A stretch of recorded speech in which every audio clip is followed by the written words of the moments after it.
Почитувам премиере, со внимание ја слушав вашата дискусија и вашите квазипатриотски ламентации. Имено, јас по етничка припадност сум брсјак, а по народност и националност сум македонец.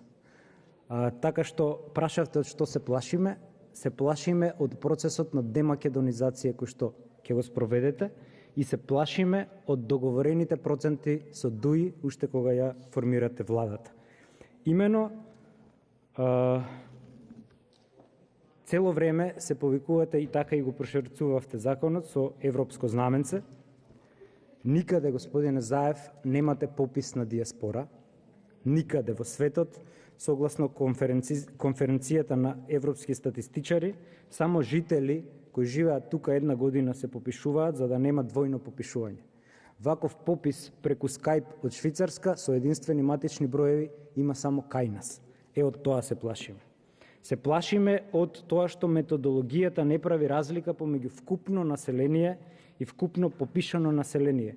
И од тука вашите тези за рамномерни развој, за економско планирање паѓаат во вода, затоа што вие нема да добиете реална слика.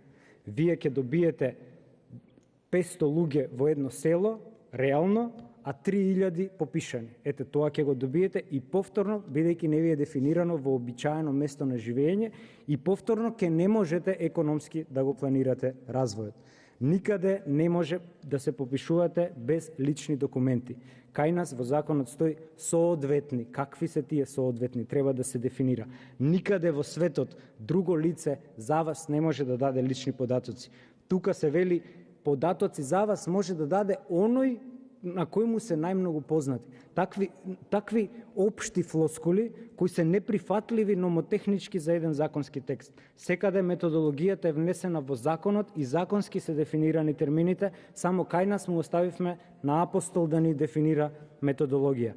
Никаде во светот немате врзан подпис, никаде во светот немате вето од страна на заменик директор. И затоа уште од првиот ден избија куршлузи кога директорот вели не може да дадете за етничка припадност, ама заменикот го поправа у фуснота и му вика не бе, можете да дадете. Како може некој да даде податок за етничка припадност на некој друг кога тоа е строго личен податок по сите меѓународни стандарди? Само лично изјаснување е причина за да некој се и плюс тоа е менлива категорија, тоа е чувство. Вие денес може да се чувствувате македонец, утре може да се чувствувате северно македонец, задутре може да србин се чувствувате.